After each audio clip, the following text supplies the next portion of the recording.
let me ask you then, bringing consciousness into your life, how you're shifting from living in 5% automatic conscious into closer to 100%. Are you a meditator? Is visualization enough to change this consciousness? Visualization is an approach, but there are many more effective approaches as well. And this is why I listed them in the resources on belief change modification, energy psychology, group, different modalities. The whole idea is this. We have to recognize that the subconscious mind and the conscious mind do not learn in the same way. And this has been the biggest problem in the entire world, because people say, I've become so aware of something, but my life is still the same. Oh, I read the self-help book, but my life is still the same. And the whole idea is this. Well, here's the point. The conscious mind is creative mind.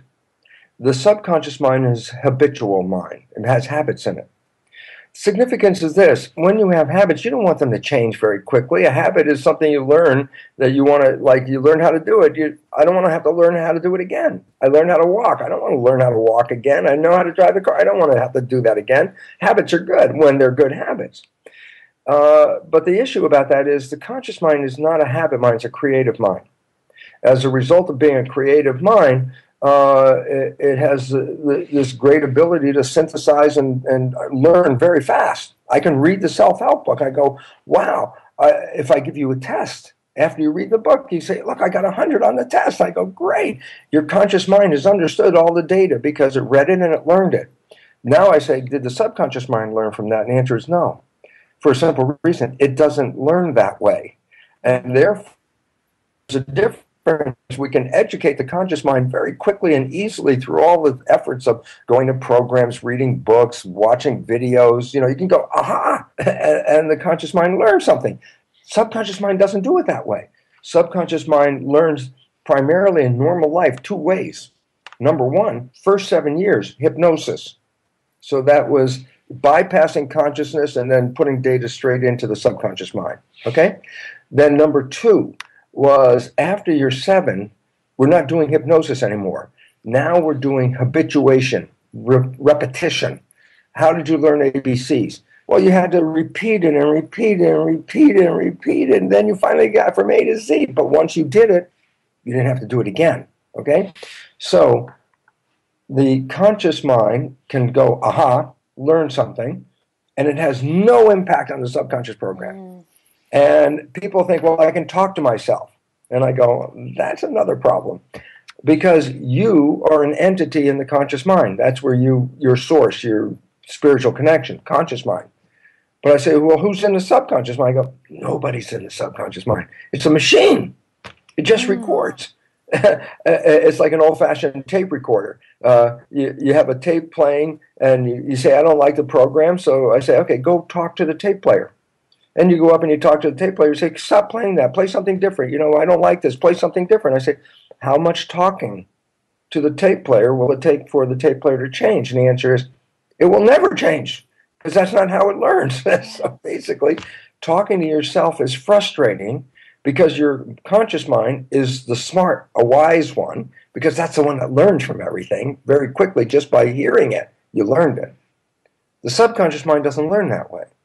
And there's nobody in there, so the frustration comes with the conscious mind saying, okay, subconscious, don't play this behavior anymore. And then the behavior repeats, and then you go, hey, I keep saying don't play this behavior, and it's still playing. And I'm going, because who are you saying it to? There's nobody there. You want the subconscious to learn, you have to in the way that the subconscious mind uses information. Hypnosis, repetition. And now 3 is this new energy psychology, belief change modifications, which are like super learning techniques. If you don't use these 3, you will not change the program in the subconscious.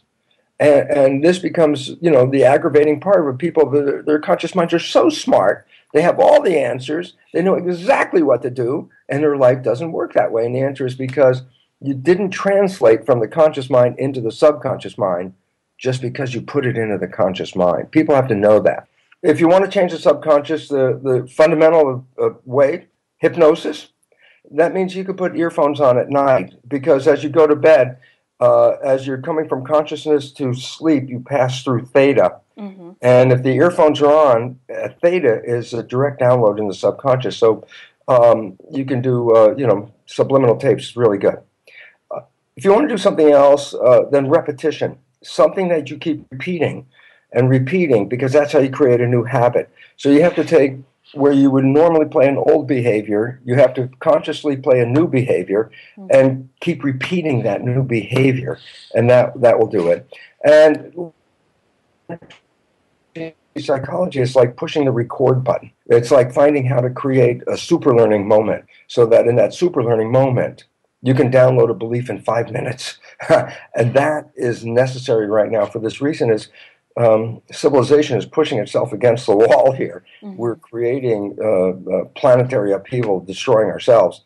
We don't have a lot of future time to spend months on reprogramming, which would be like, trying to make new habits and stuff like that. Right. So necessity is the mother of invention. We have a necessity to change fast, and now there's an invention of, energy psychology, belief change modification that offers this opportunity because we need to get our feet on the ground as soon as fast as we can. Mm-hmm, absolutely. I have found EFT, emotional freedom technique, the matrix reimprinting techniques to work as well. I'm excited to look more into the Psych K because you're right. We also have a responsibility as parents. Oh, absolutely. It is not just this, I want to feel better about myself. We have a responsibility to do this so that we can be living more consciously and so that we can teach our children that it's also their responsibility, that this is a part of their life, is to learn how to be a conscious human being. So that's definitely the direction, because we lost it. And it's quite unfortunate because, as I said in the very beginning, we are in the matrix. We have been programmed. And you say, well, how'd that happen? And I go, well, interesting point. And this is, you got to own this fact, is that the Jesuits would boast, God, for 500 years, they would boast, give me a child until it's 7 and I will show you the man. What they were actually saying is, if you give me the first 7 years of programming, I will create the outcome of what will happen. They somehow knew that once the program was in, no matter what the individual wanted, it was the subconscious that was going to run the show anyway. So if I could program your subconscious, I could then control your fate. This has been repeated for 500 years. Something as serious as important as this didn't get lost by the leadership of this world. So we have all been programmed, and we're continuously being programmed.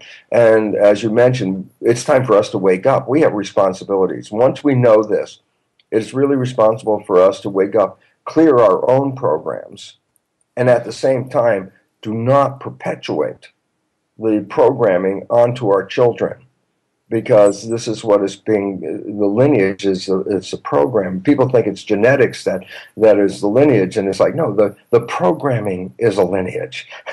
And if you change the programming, you change the life instantly at that point. And that's the most important thing that we need to understand as parents, is that everything you say, everything you do for the first 7 years of that child's life is being recorded and becoming their behavior.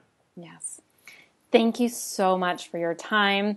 Dr. Bruce Lipton, you have just shed some light on some new pathways for me to research. I am honored. I am grateful. Thank you so much.